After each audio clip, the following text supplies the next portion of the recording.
Welcome to 1991 Movie Rewind, a podcast where we watch and review every movie released in 1991, from the all-time greatest classics to the critically panned and everything in between. We will rediscover forgotten fan favorites and uncover hidden gems as we explore the depths of direct-to-video. Join us in our celebration of the fun, unique, and diverse films of this highly underrated year. This week, we watched Wild Orchid II, 2 Shades of Blue.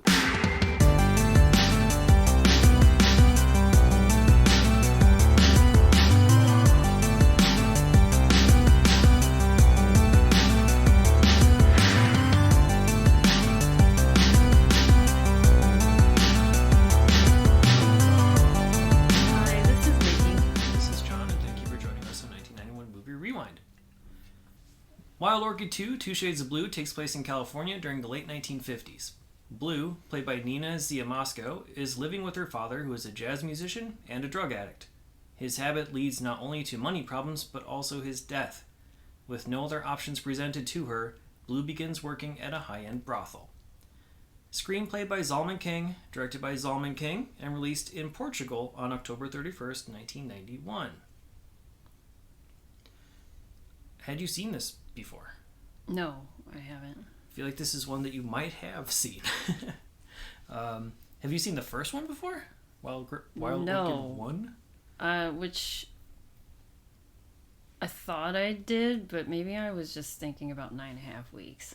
Which is another one I have not seen. Yeah. Yeah, same writer. It's the same writer, and the first one, I feel like I can talk about that movie all day long. Well, Wild Orchid 1? Yeah. So, I think it's important to mention that this is sequel very much in name only. Yeah, they do not have anything in common besides nudity and sexual content. Yeah, the same director. Yeah, same director, same writer, and quote-unquote erotic content. Yeah. And that is it. I tried to find other movies that were like sequels that had nothing to do with, the original movies. Yeah. And I really couldn't find anything. There's no list out there? There are lists, okay. But I was like, because I just did a quick search. There was a couple of lists, but when I was looking at these lists, I'm like, at least there's I'm trying to, because one of them was I've never seen the Blair Witch 2, but they said the Blair Witch 2 had nothing to do with the first. But it still probably involved the Blair Witch character. character. Yeah, that's what, a lot of this list, it said Home Alone 3, but I was like, that's just because it didn't have the same characters. Yeah, but it's exactly but the same it had type the same of content. Yeah, it had the same storyline and whatever. Same themes. So that's where I was looking at this. Even American Psycho 2, I was like, but it's still that makes more. I mean, I haven't seen American Psycho 2, but that makes a little bit more sense, possibly. But yeah. If she's a businesswoman who's also a serial killer, then there you go. That's a similar That's concept. more than what this has. Yeah, this is nothing. There's no characters that are the same. The story isn't the same. This takes place, 40 years before the events of the first movie. Yeah. Basically, because this is, or 30, I guess, because it's late 1950s. So it's technically a prequel, even though there's no corresponding characters whatsoever. Right. It has nothing to do with the first one at all. Yeah, the first one is this lawyer who is brought to Brazil. That's what I wanted to say, but for some reason and for some sort of international legal deal, and she gets sort of roped into this weird love triangle thing that's going on. Yeah, with a very rich businessman who movie I could watch that movie all day long. I don't know, or talk about it. So, but this one is basically everything that happens in that first movie was of her own free will. I guess you could probably question some of that stuff, but for the most part, everything that happens in the first Wild Orchid is of her own volition. Yeah, but that turns into like a love story. Like she falls in love with this like mysterious man. I guess. Well, I mean that's what. I mean, yes. I mean see. that's what the movie's supposed to be telling you. I didn't believe the love story in the first one, but yeah, that's a whole nother thing. I mean, there's a love story in this movie. I get this movie was like. This movie was like 3 movies in one movie. It was. Here's the thing, though. I feel like it did a better job of actually like telling the story than the first one did. And obviously, first one doesn't mean anything, but yeah, like Wild Orchid. There were so many moments in that movie where people would just like react or shout out or scream or whatever, and I'm like, why do you have this emotion? Like, there's nothing that led me to believe that they felt a certain way until they saw, suddenly like screamed down, like, why don't you care about me or something like that? Like, you cared about them too? Like, I don't know. Like, there's a lot of unmotivated stuff that happened in the first one. This, I think, I at least understood the direction and the path that the plot was taking. Okay. I think that the content is a little bit more questionable at the root of it, because you have this person who may or may not be 18 years old. And she's 16. Did they say that she's 16? No, I looked it up and it says she's 16. Okay, so they might not have said it in the movie. There's a scene where she's talking to this guy, Captain Edwards, who is coordinating people for a senator who frequents this brothel. And he asks point blank, is she 18? And the madam is basically saying... The madam's like, don't even worry about it. Yeah. So you have that going on. And at some point later on in the movie, she returns back to high school as a senior. So I'm assuming a senior because she's in classes with the love interest, Joshua, who is a senior. So if she's 16, then... She's probably, like, she started off jumped a grade 16. with whatever test she took to get back into high school. She could have been, like, 16, 17. I haven't... Yeah. It says in the beginning... Either way, legality is dubious. Yeah. And it's someone who's basically forced and manipulated into this sex work. So the main conceit of the plot is a lot more questionable than Wild Orchid, but I think in terms of straightforward plot design and how you can understand what's happening to the characters, this made a lot more sense than the first one to me. I will say that this was... Well, I don't know if either of them were all that erotic. The first one was right up my alley. I don't know. I was like, I want to watch 9.5 Weeks again because I just really liked it. I have not seen 9.5 Weeks. I'm not, I haven't really watched a whole lot of the erotic stuff because, that's not what my family would be renting. We've talked about this before. I mean, we're we watch, weren't renting that, but I would be... And there's no way I'd watch it on my own or, take it home from the video store and have my parents, say, I mean, what we videos had... you get today? I'm like, I got 9.5 weeks, I'm going to go in my room now. No, I'm not going to do that. I mean, I watched these movies because I would just stay up late at night watching cable, and these were the movies I watched. Yeah, the only reason I would have seen something like this is, like a late night sleepover with a friend. Yeah, exactly, because I would always spend the night at a friend's house, and she had the black box. I don't know if that was like a thing across the United States. Yeah, I don't know if it was like an actual thing, like a physical thing, but like the terminology was well known back then. Yeah, that meant the premium channels basically. They had all the cable channels, including like pay-per-view and whatever. And we would watch HBO, Showtime, Cinemax. Cinemax being the big one. Movies. Yeah. But I was just... I mean, this is when I was like 13 or something, not like at 11. I know it's only like 2 years later. Yeah, but this didn't actually release in the US until mid-1992. Yeah, so I was like surprised. I was surprised I did not see Wild Orchid, the first one. I think I've heard about it because there is controversy around that movie. Oh, is there? Yeah. Oh. Interesting. Well, maybe we can get into that if it leads into some of this stuff. I don't know. What was I gonna say? Anyway, nothing about these erotic encounters were all that erotic to me. No, this movie was. It's more not disturbing. Yeah, across the board. It made me feel like gross. I don't watching this movie. And I think that perverted nature is intended, but I don't know if it's meant to be erotic. Like, I don't know if it's meant to be titillating to the people. Like, you know, is this watching this? Yeah, is this made for people who would be into this sort of perversion of like a these younger people and like, let me be more voyeuristic and whatnot? Like, is that on purpose and catering to them, or is it meant to be sort of disturbing to a more general audience? Considering it's Zalman King, I would probably say the former.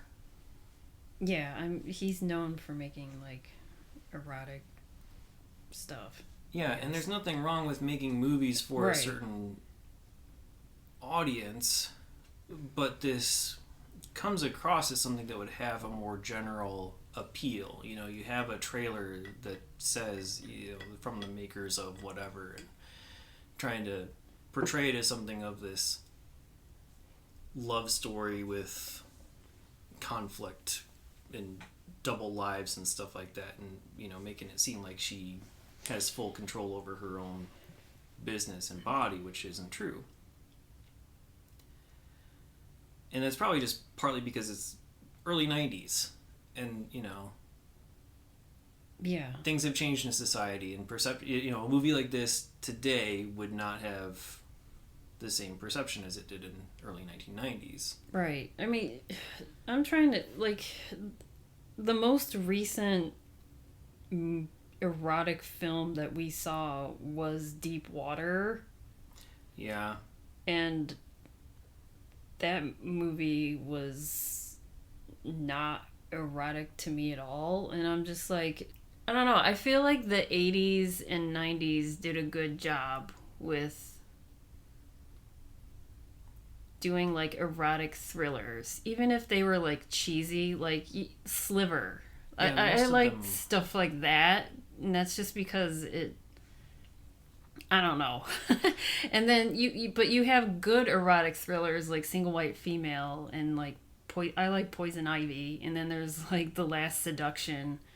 But then there was also good erotic thrillers from like the 70s and 80s. You know, you got like Body Heat and stuff like that. Which is like, the storyline is like intriguing. But this is like, I don't even know. Like, I don't want to say disturbed. I don't know. It's just like. It's not really disturbing. Like, who is this? I was like, who is this for? I think besides the director. Like, did he just want to make this because he's wants to do something like, what is he trying to tell? I don't know.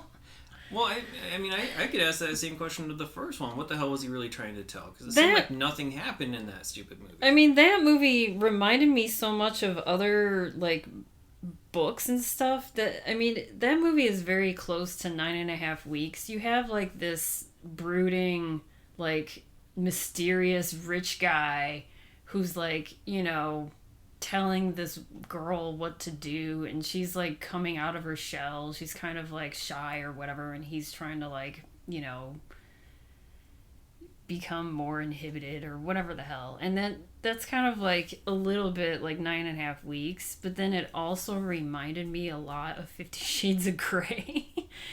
Which is another one which I don't I have know much context for, other than the BDSM aspect. Yeah. They know that exists in there, but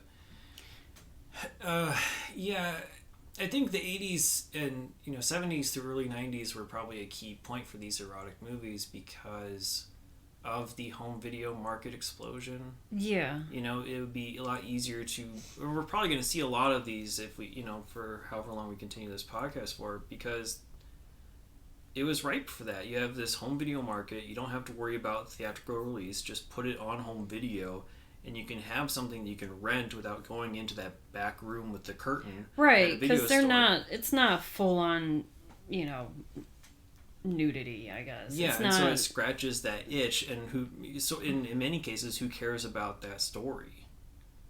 Yeah, I mean, yeah, people don't... When people are looking for that, they're not caring for a story. Yeah, and so, I mean, I think that's sort of what they're going for in a way, and I do like a couple of the characters' progressions. I do like what we didn't really say. Like Blue is the name of the main character, played by Nina here, and I mean I like her progression. I like her character overall. Yeah, she was just put into a shitty situation. And I'm trying to. I feel like there's a comparison to a movie that I could make, but I'm just not really fully grasping it right now. Like, I'm thinking of, like, Freeway or something like that, you know? I thought of... Because I was thinking about Freeway and Freeway 2. Those are other movies that have nothing to do with each other, but Freeway 2 is, like, about a 15-year-old sex worker who, like, gets into some shit. Which has nothing to do with the first movie at all. So that was another movie that I thought of that's probably like the closest where the sequel has nothing to do with the first one. And I haven't seen Freeway 2, but I can at least say from watching the first one that movie doesn't shy away from the brutality. Yeah. This one almost seems to glorify it. You know, they're bringing this person into this brothel environment where, you know, the father is dead very early on, which is kind of surprising, honestly, because the dad, played by Tom Skerritt, is this jazz musician. I was expecting that bigger name person to be in this movie throughout. And the fact that he dies basically like 10 minutes in was kind of like a interesting shock. It was a nice, you know, unexpected change of pace for a movie like this, to have like one of your biggest name people gone that quickly. But then you have Elle come in as the madam, who's basically saying, yeah, I mean, guess who paid for your dad's funeral and all this stuff? You have nowhere else to go, you have nothing else to do. And she's basically preying on this orphaned girl to turn her into sex work, which she was sort of forced to do already because the club owner was owed money, and yeah, she slept with the club owner, who has been like longtime friends with her dad, to give him more heroin because he was, you know, going through withdrawals. But the weird thing in that beginning, he was like, the father was trying to hide his addiction to her for like how long? I'm not sure how long they've been on the road and doing stuff. It just seemed like he was doing this for most of her life. They don't really talk about... They sort of talk about her mom, but they don't talk about... I mean, I'm assuming the mom died. I don't know when. They didn't say when. No. But she's all of a sudden just like with her dad, and he's just going up and down California at these jazz clubs, and the only way he gets money is just playing, you know, his trumpet at a jazz club. Yeah. And then... I don't know. That's their life. That's their life, but yeah, this guy Jules, who owns the club, has been with them for a long time in some form or fashion, been very friendly with them, and when Blue goes to get money for Jules, and again, some of the dialogue is just very unmotivated, you know, so they're like standing outside of the motel, and Blue is basically, you know, saying, I need to make money for my dad. I could, you know, clean dishes at the club or whatever you need me to do. And he's like, oh, that'd be way too many dishes. And then she's like, okay, well, if you have another idea, just say it. Like, as if she already knows that it's going to go to sex, but there's nothing in the conversation previously to indicate that it would. Yeah. You know, so it's like that kind of unmotivated stuff that happened a lot in Wild Orchid 1, where it seemed like people were just, like, sort of reading minds or just skipping a bunch of steps in the conversation to get to the juicy parts. That's what happened here, and so Jules basically is like, yeah, you're, you know, if you've never been with, you know, have you ever been with a boy or whatever, and gets to that whole situation. So anyway, she's with Jules, sees the picture of Jules, the dad, and the mom. Yeah. And I really, I was afraid of where that was going to go, because once the dad discovered the picture, because she took the picture with her, I didn't like where that seemed to go. It's like, did you ask him why he had this picture of the mother? It seemed as if, like, the friend was also in love with the mom. Yeah, I think like, also... That's what it was alluding to. I think he at was least like, a conquest of his, sort of the way the Blue ended up being. Yeah, because he was like, you look so much like her, and you remind me of her, blah, blah, saying all these, like, gross things to a teenage girl. Yeah, but the dialogue also sort of alluded to the possibility that Jules was actually her father. Oh, well, that's then what that's it seemed like to me. I'm like, I don't like worse where this is to going. me. Yeah, like this doesn't, like not necessarily that Jules knew, but the dad would have. Right. Well, because then so, like, when the dad finds out that she slept with him, he goes fucking insane. And starts, like, trashing their hotel room. Yeah, and I thought that was possibly partly why. So, nothing was resolved in that front to confirm. Yeah, nothing was really... Because then he dies that night. Yeah, he like ODs and... He's, like, in the back or the car. front. No, he's in the car. Cause then he's driving the car. Yeah, he's driving. But it's he in passes reverse out. somehow. Yeah, he passes out and the car goes in reverse. And he gets in... He's like slams into another car. Yeah. And dies from that. So either from the car crash or an overdose or combo. So that's when Jules comes with Elle and basically says, here's your option. You know, you now owe us a bunch of money for this whatever, the room, the damages, the coffin, and all this other stuff. You have nowhere to go. You have no family, so... come with me. And then they try to glorify this brothel by saying how high-end it is, and how look at how fancy everything is, and look at the fancy meals we're going to be having, and the best clothes and the best everything, and like they really do try to glorify this whole situation in place. Oh yeah, at least in terms of the movie. And Blue is kind of just catatonic for the first half of the movie. Understandably. Right. And you have, like, the other girls in there saying, see, like, there's that part with Mona, like, showing her what the other girls do. Yeah, so that's done through peepholes while they're all actively working. You can, like, they have it's like, back tunnels or something like that. So-and-so just likes dancing with this guy. Like, he pays her to dance with him or something. Yeah, and this guy likes to pretend he's dead. Yeah. This guy does this type of thing. Trying to, like... Talking about how each girl has their specialty and whatnot, too. So it's an interesting way to introduce us to all of these characters who really... don't mean anything. Yeah, they're barely in it. Aside from Mona. Yeah. Who becomes sort of a central part. Mona, played by Leanne Curtis, who we've seen in Rock and Roll High School Forever as Stella. This is, I think, her only other 1991 movie. Although she was also in 10 episodes of that show, WIOU, that we've talked about a couple times. Oh, okay. So yeah, Mona is there. She was the youngest, I guess, before Blue comes in now.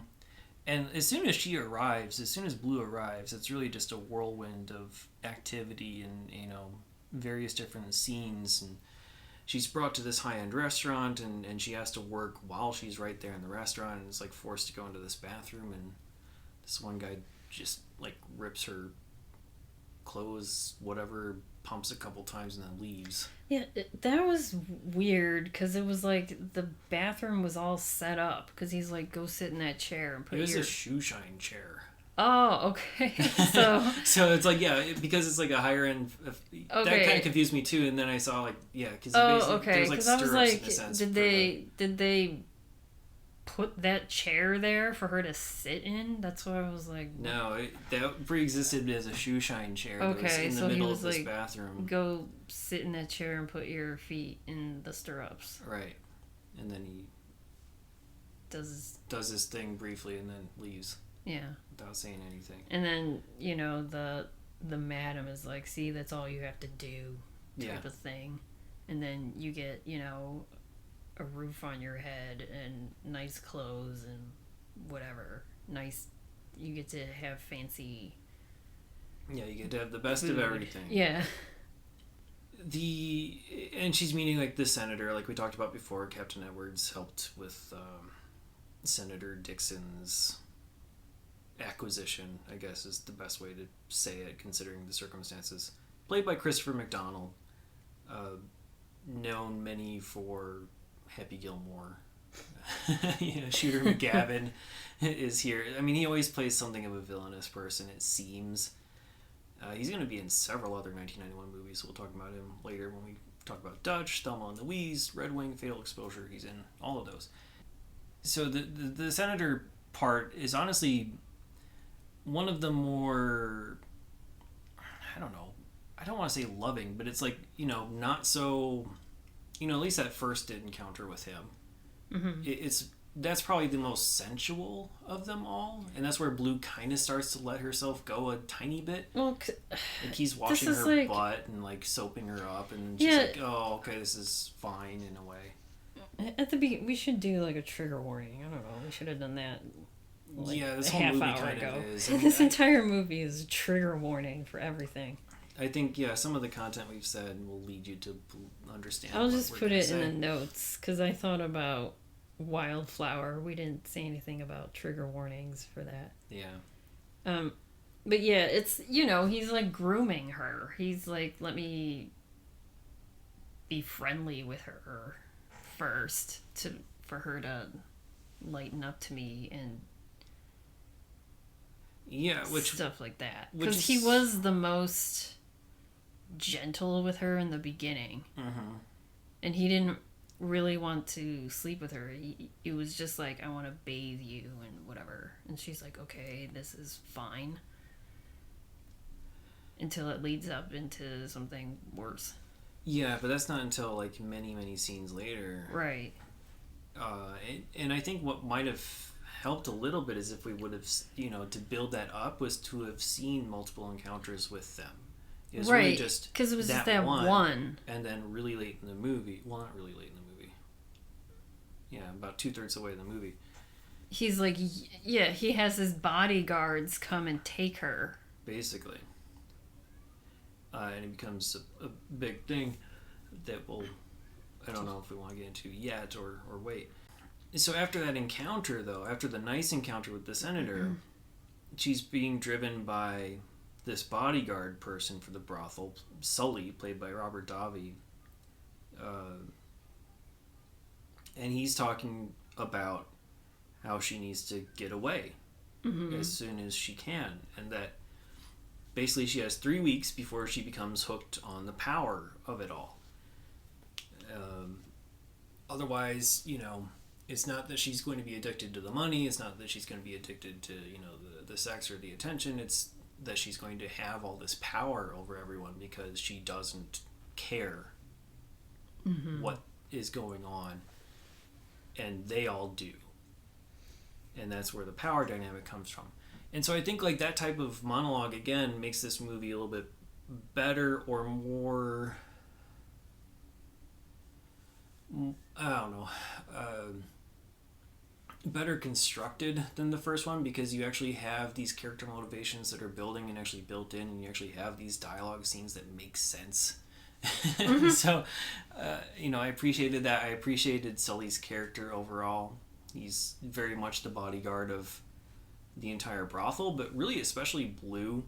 And probably because he knows the age of her and is a little bit more protective of her than some of the other ones. I'm just wondering if he was like that with Mona, because Mona was the youngest, but they don't say that she wasn't you know, they don't say that she was underage either. I mean, because she had run away and come back multiple times, from what they said. Right, and there is a part in the movie where that happens and Blue uses all of the money that she has made so far to help her run away again. Yeah.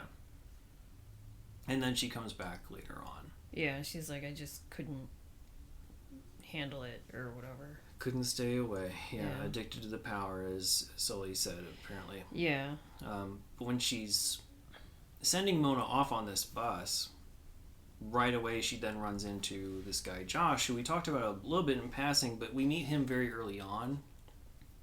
Yeah, that was really weird, because I was like, well, his whole situation was weird to me.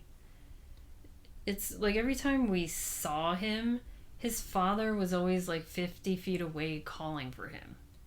Yeah. And I was like, who is his dad?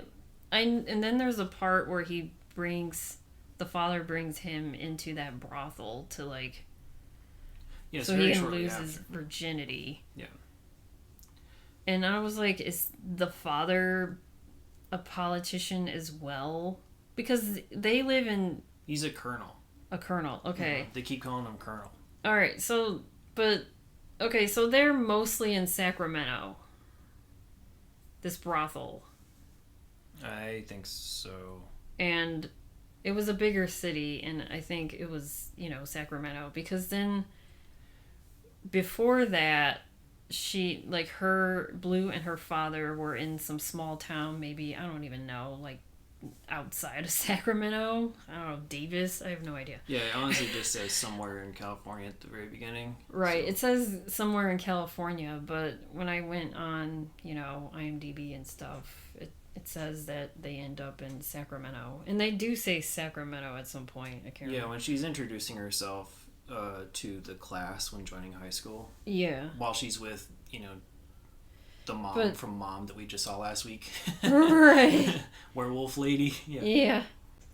So they're in a small town, and Josh is in this small town. Like, he lives in that small town with his colonel father, I guess. And when they first meet, Josh just, like, kind of sees it. Like, her father pulls up their car next to his parents' car to go do something. I forgot. I think they're both parked for church. Oh, but then where did her dad go? Because she just sits in the back seat with his horn on her lap. And that's when Josh sees that, and he's like, oh, I'm a horn player too. Yeah, he makes up stories. But he was, like, making up stories saying, because his father is like, Josh, come here. We gotta go to church or whatever. But then he's telling Blue, oh, that guy and that woman over there, they're not really my parents. I'm like a convicted felon that, like, escaped some random prison or whatever. Yeah.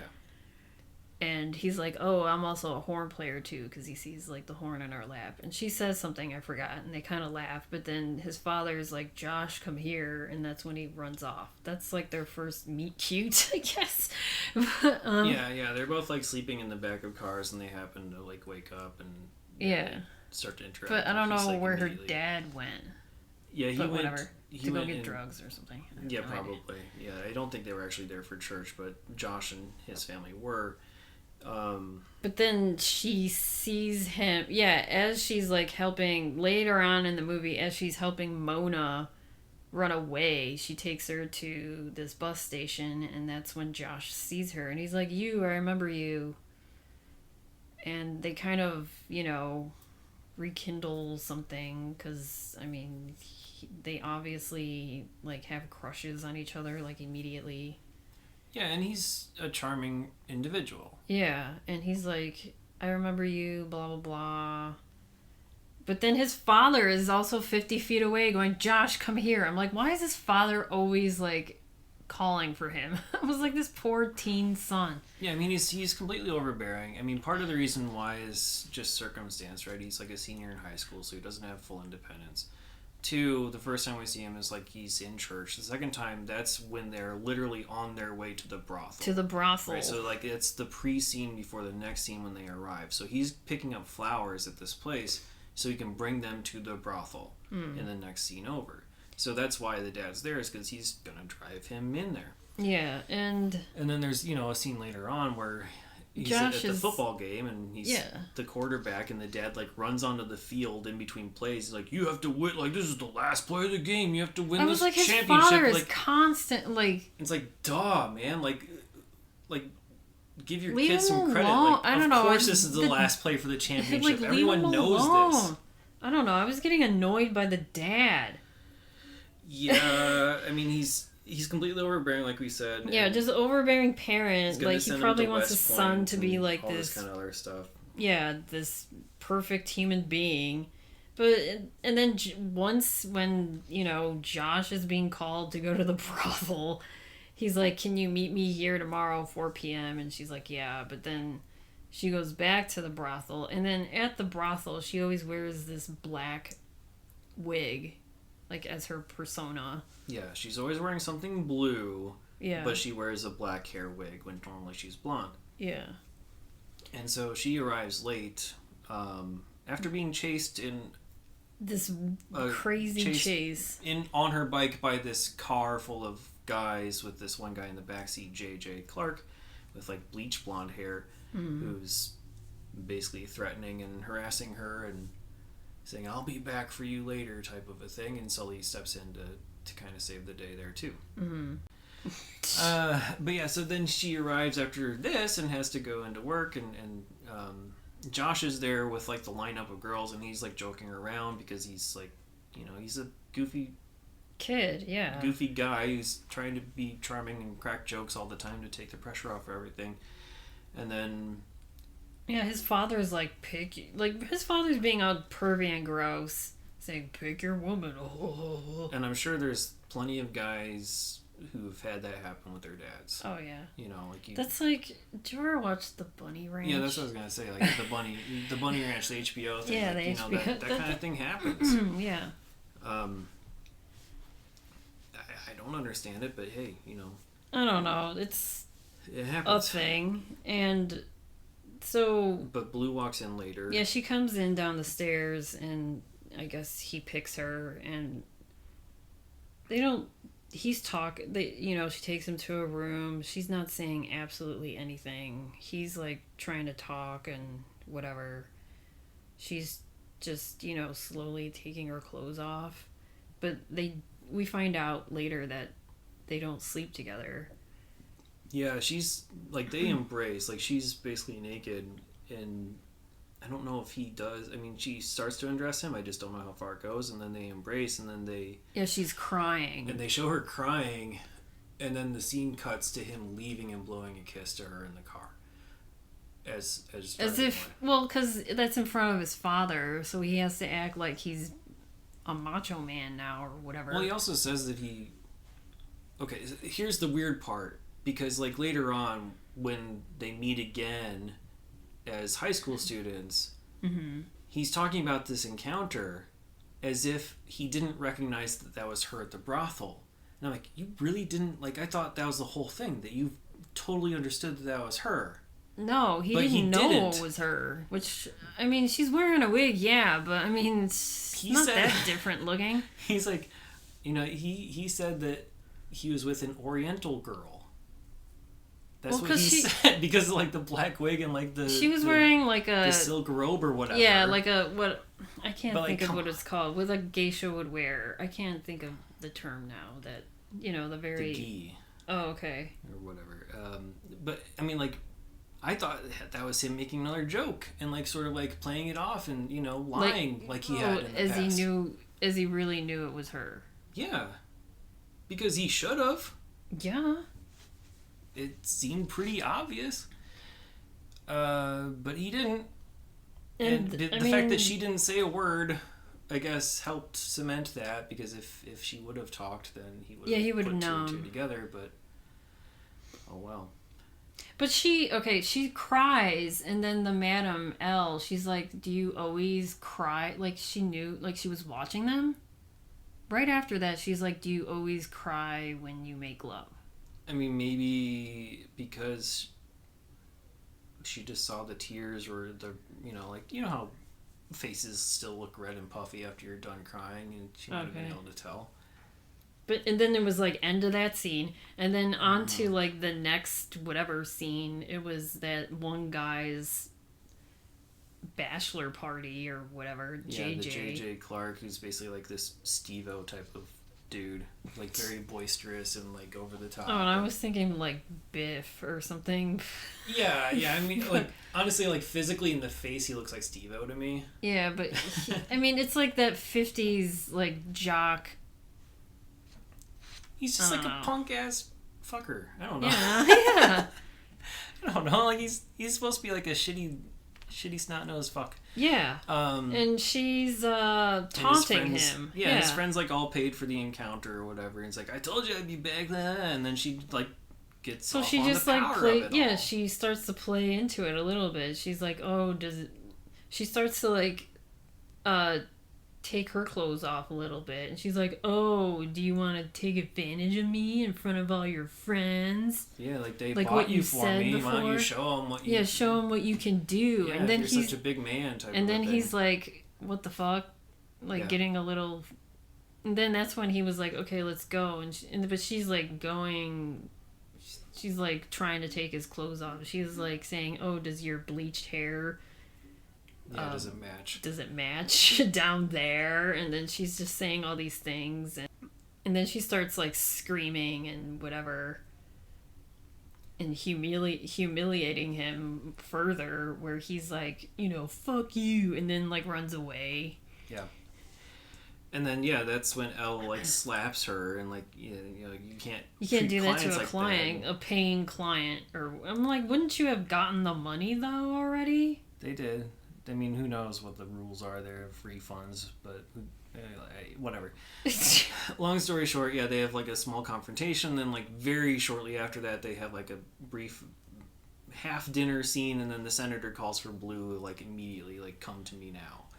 And then that's when his demon side comes out, because she's like immediately set up for like this what weird kind of looks like a snuff film. Yeah, this weird ass snuff film where she was gonna be like a hood over her head. She's like getting stuff ripped off. They have like a camera set up with like lights and everything, and several guys in handcuffs, and she's tied up and all this kind of shit. Yeah, as if they were gonna like take turns. Because then the senator was like, just think of them as an extension of me type of thing.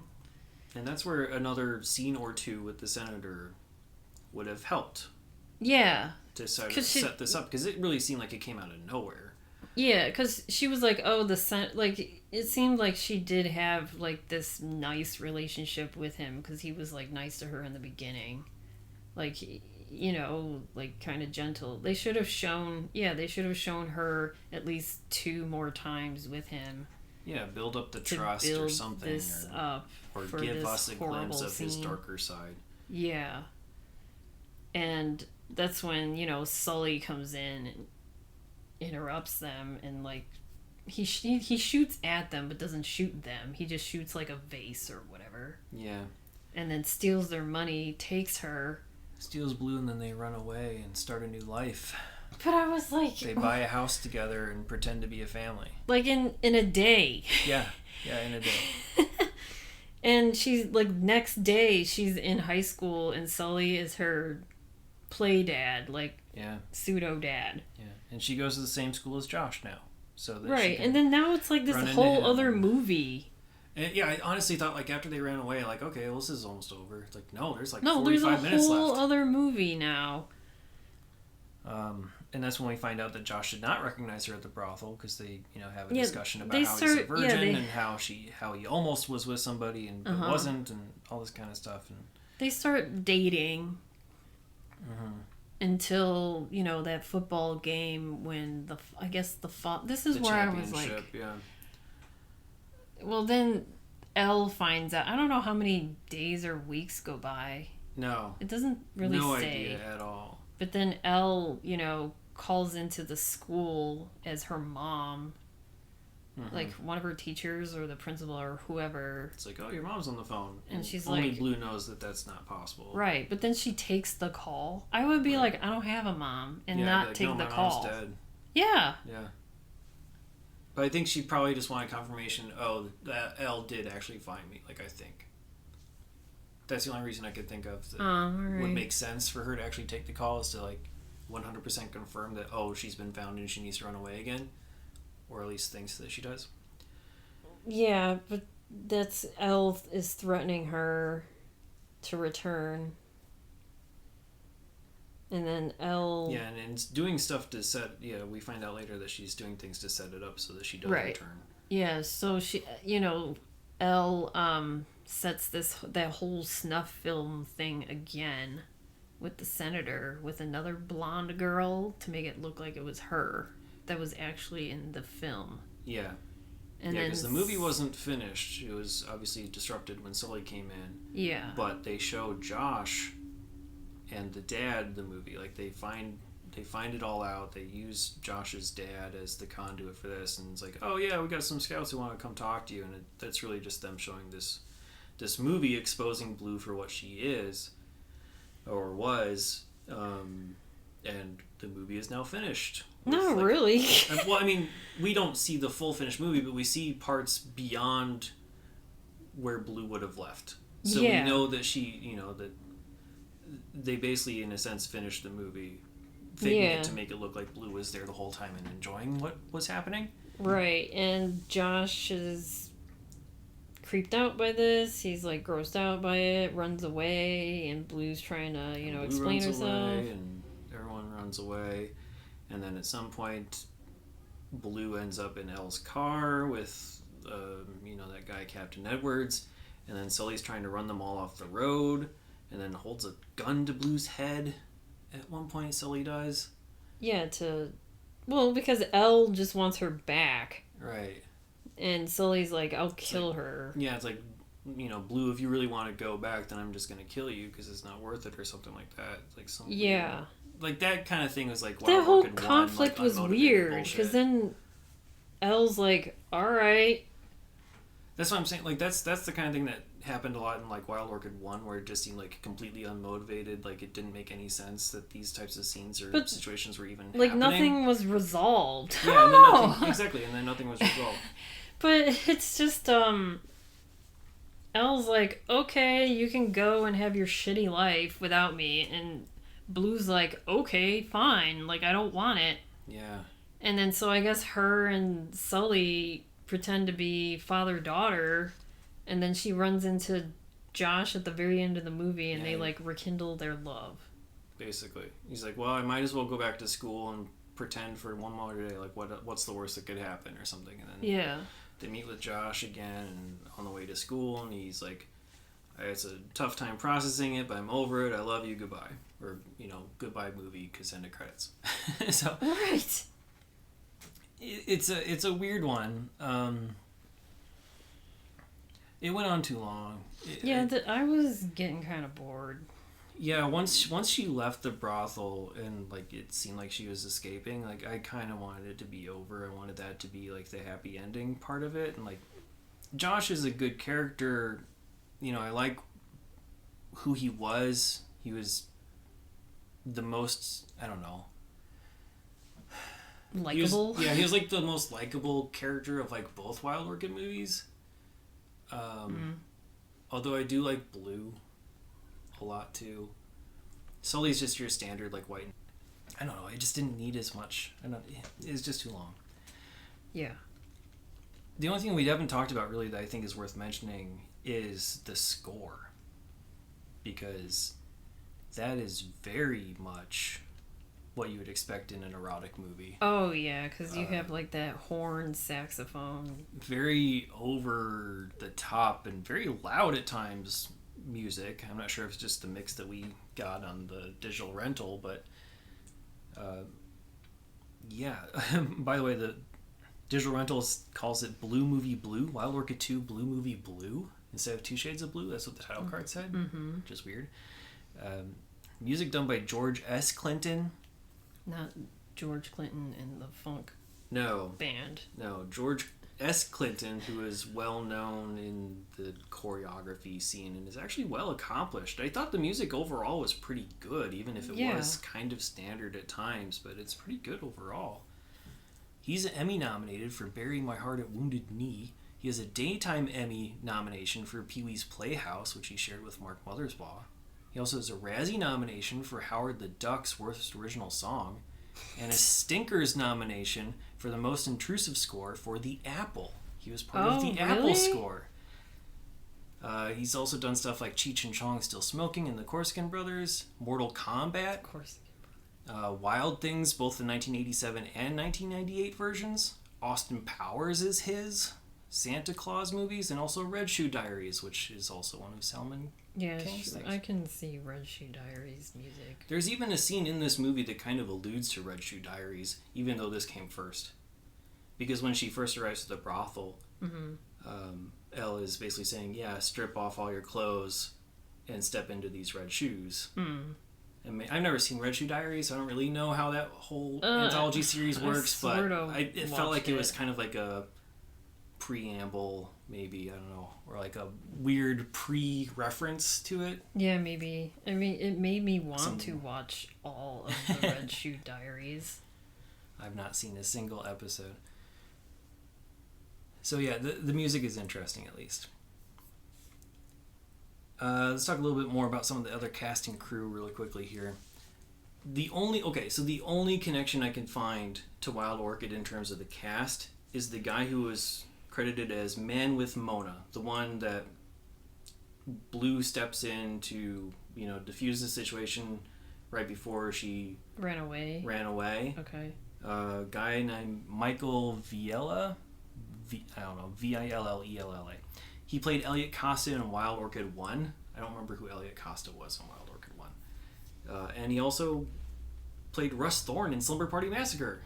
Got to wedge in a Slumber Party Massacre reference into this episode. So they have a shared cast member, but I don't think, it's obviously just coincidence. But that's the only connection. The same person. No, he doesn't play the same character. It wouldn't be the same character because then he would be like 70 years old. Yeah, it would have been the dad of the character he played in Wild Orchid 1. We have a couple cameos in here that I think are worth mentioning. Gloria Rubin is in this movie as Celeste. Twice nominated for an Emmy for her work in ER. She's also in Lincoln and Mr. Robot. In 1991, she was also in The Young Riders in one episode, and also a couple episodes of the Flash TV series. This is a very early role for Gloria Rubin as one of the girls working the brothel. We have Jules, played by Joe D'Alessandro, only really appears in those first couple scenes, and then it's all Elle all the time in terms of, adults. Yeah, I mean, so Elle was supposed to, in the beginning, well, after Blue's father died, Elle was like, I'm going to give 10% to Jules for your first 6 months of working because you owe him for your father's funeral costs. And then, and Blue also, when she finds out that she has to work at this brothel, she trashes the jazz club, and she's like, okay, well, your earnings are going to go to this mess you made too. Yeah. But they don't show her, like, Elle and Jules working together after that. No, they don't. So it's not unexpected, but it's interesting. I'm actually going to save Jules for last because I think he's probably the best pausing on the credits candidate for this episode. Let's talk about Elle really quickly because I don't know much about her work because she's mostly an Australian film actress, and I don't have a lot of U.S. crossover for some of these movies. I don't recognize most of the stuff that she was in. Played by Wendy Hughes, she is an Australian Film Institute winner for Careful He Might Hear You. Also nominated for several others such as My First Wife, My Brilliant Career, Echoes of Paradise, Lonely Hearts, all movies that might mean something to Australian film audiences, but maybe not so much over here. We talked about Zalman King, Golden Globe nominee as a supporting actor back in the 60s for a show called Young Lawyers, which he was on for a couple years. Razzie nominated for a screenplay for 9.5 Weeks, which is interesting to see that was Razzie nominated.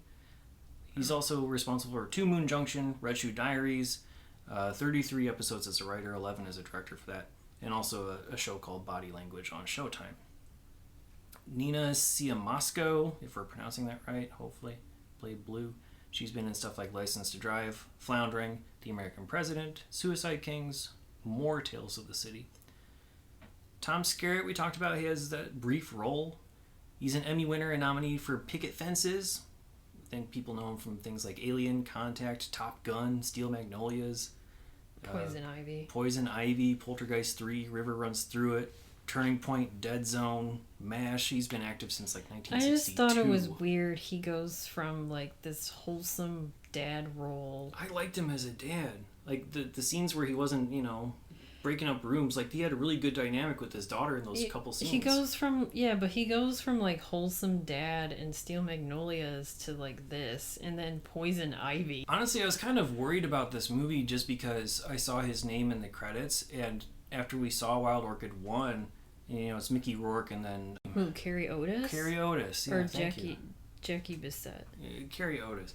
But like seeing the big name of Tom Skerritt, I'm like, is he gonna be like the lead guy like Mickey Rourke was? I was kind of worried about that. A brooding... Yeah, or just like the mysterious man? The main love interest of the movie. Her? Well, I didn't know who would be... So, it could have been... that's like Poison Ivy. I don't know. It could have been Tom and Wendy Hughes as Elle, for all I would have known going into this. But, no, he just has a very short role. Robert Davi as Sully, Razzie nominated for Showgirls.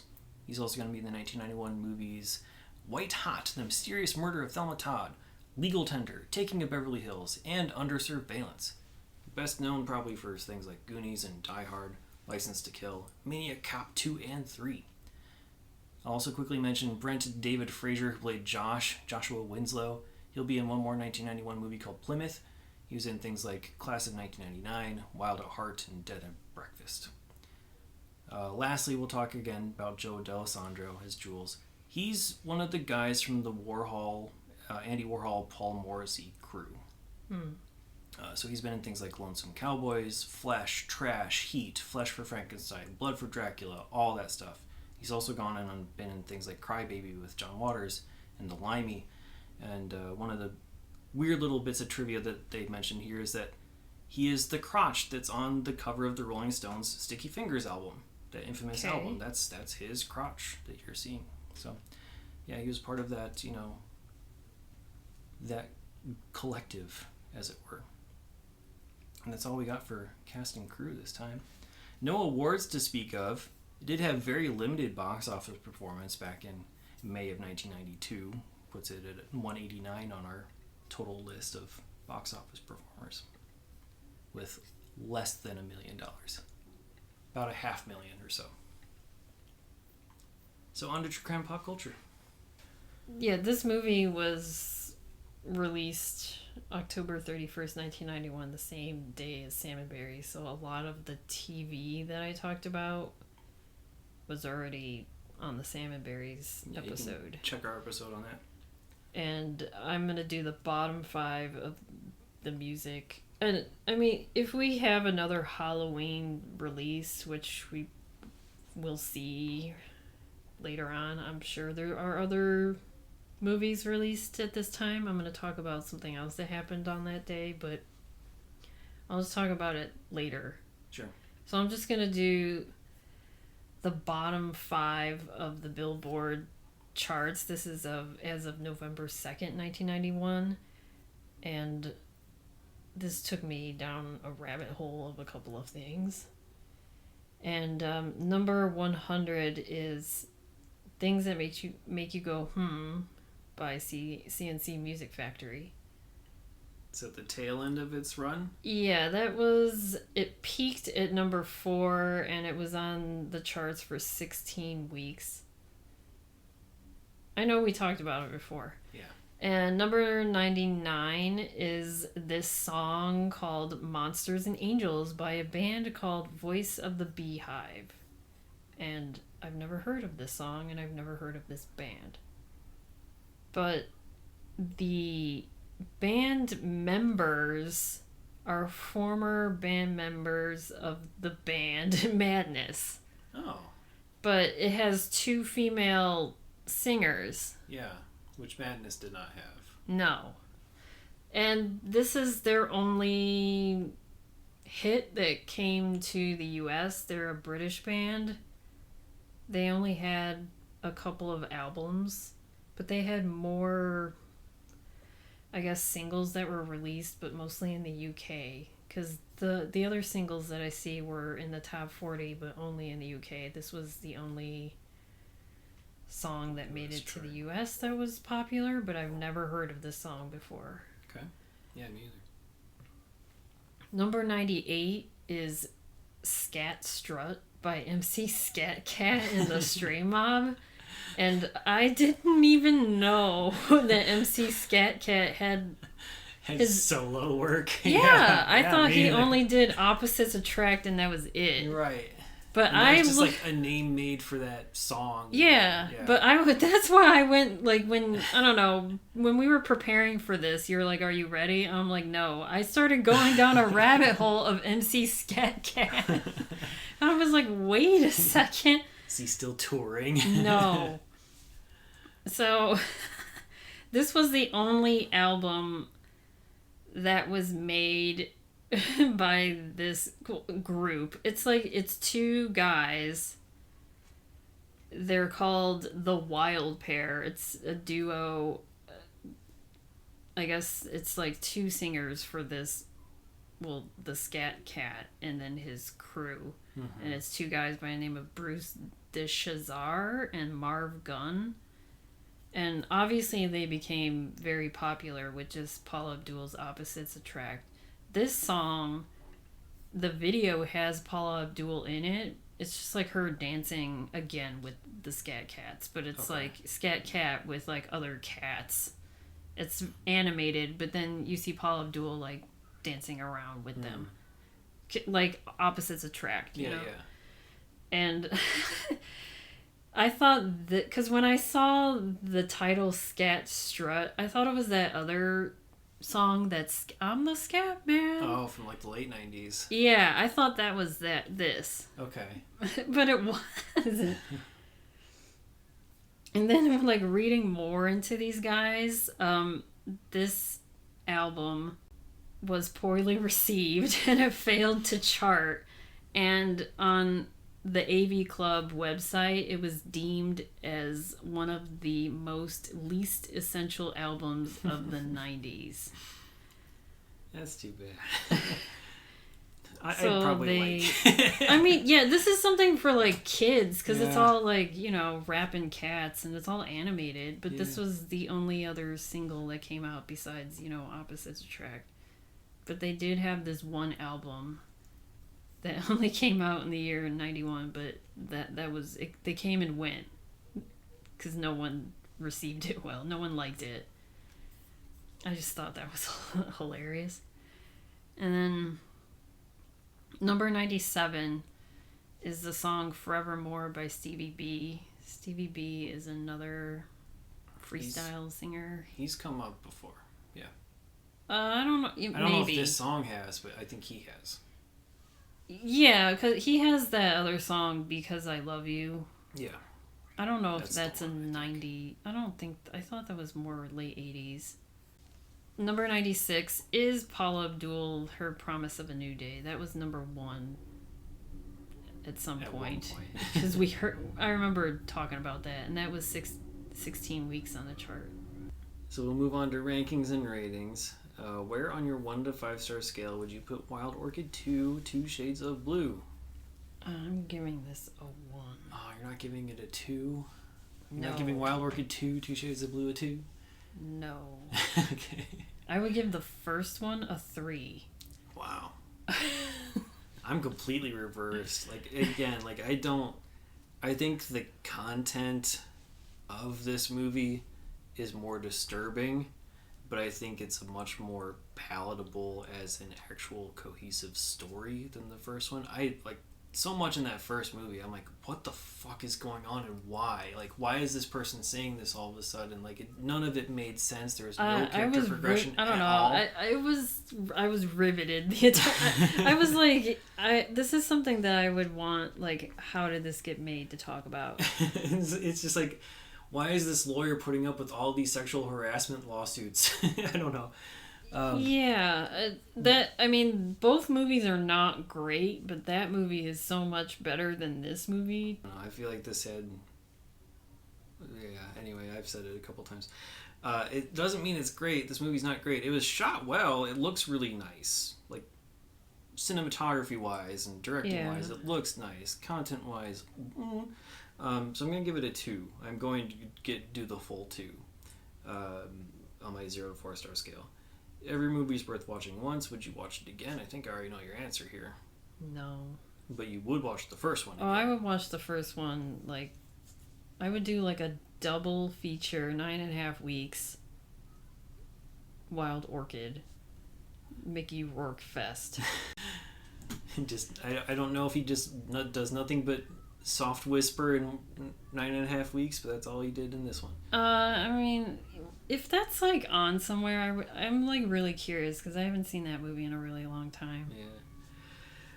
I would watch other Zalman King stuff over these 2 movies. I would watch in 9.5 weeks because I'm curious. I'd be interested to see what some of the Red Shoe Diaries episodes are like. But no, I don't think I'd watch either of those movies again necessarily. Not my thing. I'll find other erotic thrillers that have more thriller. Oh yeah, there are better erotic thrillers. Yeah, I'd rather have have more like mystery embedded into my erotic thriller. These are not thrillers really. No, it's just like erotic movies. There's some weird like intrigue in this one.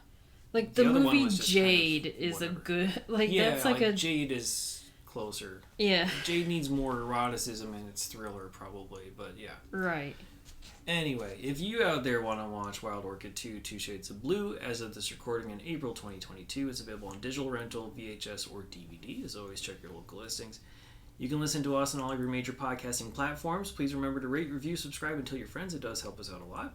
You can email us at 1991movierewind@gmail.com. Follow us on Twitter, Instagram, Facebook, Letterboxd, and YouTube. Just search 1991 Movie Rewind or go to 1991movierewind.com for the full list of movies, along with show notes and more. Next week, we're keeping the wild theme alive again with Wild Hearts Can't Be Broken. That's available on Disney+, so you know it's going to be a little bit tamer in content. Also, VHS and DVD digital rental. We will see you then. Thanks.